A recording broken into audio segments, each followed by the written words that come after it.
right? So the general students' feedback based on this is that they started exploring chemical engineering right in their first semester, and it has impacted a lot.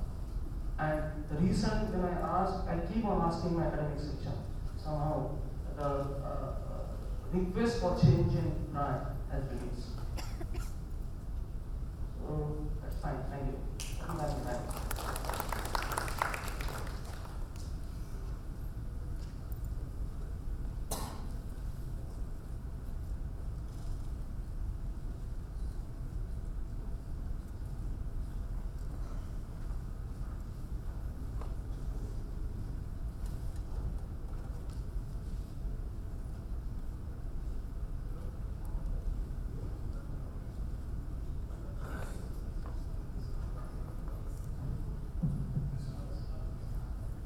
Okay, so most of this is images, so I'm going to stand close to this screen, so you don't have to look back and forth. So first, I'm Dan Rudolph, working with Barefoot College Education Team, and today I'm going to talk about our digital night schools. So these are the students of one of the villages that we work with. This is what their night would look like without our intervention, and this is what the digital night schools make it look like. So quick, the night school program has been operating for over 35 years. Has impacted over 75,000 children, 14,000 teachers have been trained. We work with teachers to have them learn modern techniques for teaching, to encourage the students to learn by doing, learn through exploration, learn through communication, while at the same time focusing on their traditional heritage. So here we see puppetry. In Rajasthan, there's a rich local heritage of puppetry. And importantly, addressing access to education. Although the enrollment in education has increased, there are still large pockets of students in rural areas that don't have access to education, especially girls, where if there's a choice between a boy or a girl in many rural areas, the boy goes to school and the girl stays home to work. So our night schools have over 65% girls as the student population. In 2014, the non-digital night schools shifted to digital night schools. So similar to what Professor Shashi was talking about, the language difference in university, where the students' language is WhatsApp, Twitter, and Snapchat. In rural areas, these kids are often left out. They don't understand these languages. So with the digital intervention, it is a strategy to help the kids learn about digital tools and how to use them. Currently, there are 30 digital night schools in 10 states within India. And this is the digital solar projector, which was developed by the Barefoot Solar team. And here we see the projector itself, and then an Apple TV. So each night school has a set of 10 iPads and one solar projector. And this is it finished. We can see it projecting onto the wall there. So here is the night school teachers being trained by one of the members of our IT team. So they learn in a hands-on way on how to use the iPads and the different applications and uses of it. And here they work together to learn. And then they take it to the school and they teach the kids how to use the applications. So eventually the kids can use the iPads on their own. And with the utilization of technology, there are three components. The first one is to provide these rural students with access to content that they would otherwise not be able to have. So we at our headquarters load the iPads with offline content and then share them with the teachers. And all this content is aligned with our curriculum. So for example, if the students learn phonics for I, J, and D, then they would have an app to practice what they learned in a hands-on way. Also, here's an example of content that they would otherwise not have access to, a digital book with pictures and animations. The second phase of utilization is having teachers and students create their own content that is contextually relevant to them. So they take what is in the curriculum and then they create stuff on their own. In here we can see, will it play? This is an example of a book created by one of the night school teachers where they talk about environment, and here's some photos from their region so they can contextualize the content. And the third phase is getting students and teachers to express themselves. So the main goal of a lot of these interventions is having students grow a voice and talk about issues that are dealing with them. So here we have one girl.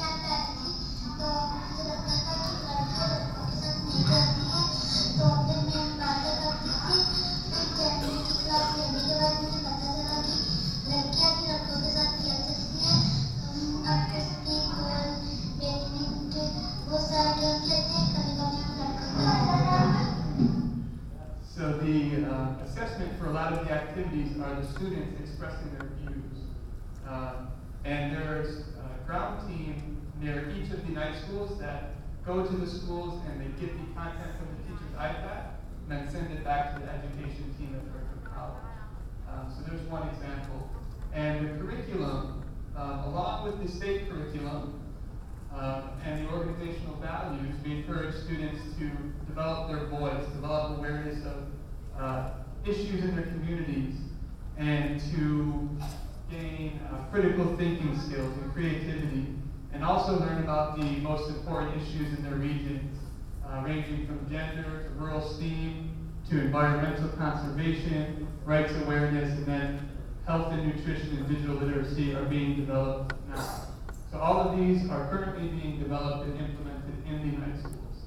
And I'll quickly go through each one. So gender, in a lot of the states we work in, there's a major gender disparity between boys and girls. In education, girls have a much lower rate of enrollment than boys. So in the schools, not only do we give girls access to education, but we also encourage them to think outside of the stereotypes that are often rampant in their communities. So we encourage them to do things that they normally wouldn't be able to do. And the same goes for boys. Boys usually are not allowed to cook. So we give students a chance where they cook at their homes and they bring it. And boys get an opportunity to cook as well. So it goes both ways. And here we can see a few of the gender activities. This is one from the village where we see the difference in the day, what the girl does in her day and what the boy does in his day.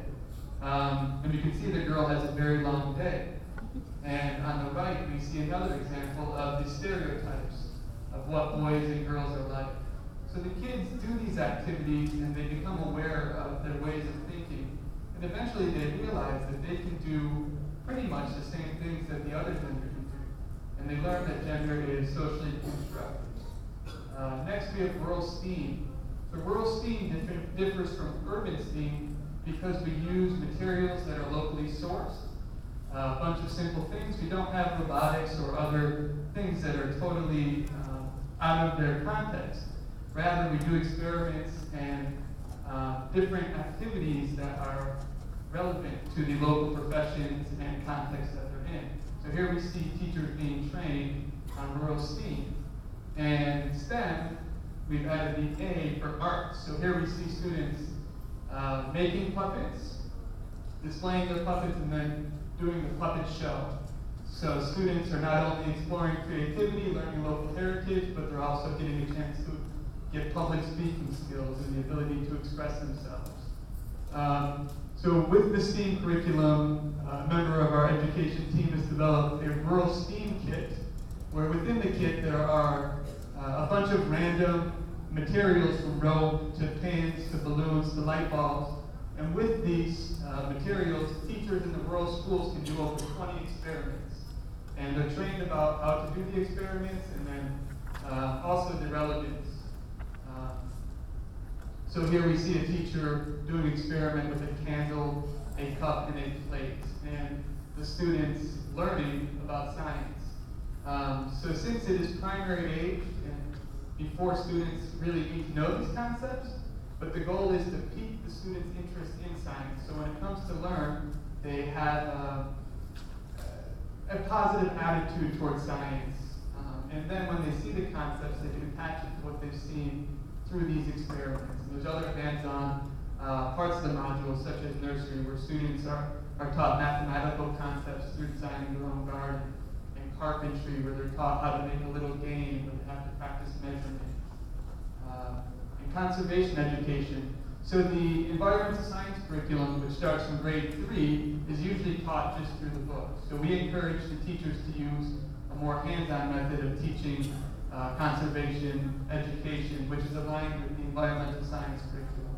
Here we see them labeling the tree in the previous slide, and here labeling the plants. And this is a unique part of our module, a resource audit, where the students go in their communities and they look at 6 different areas ranging from food to waste to water, and they interview their classmates and have them go home, and then they create these charts. This one looking into food.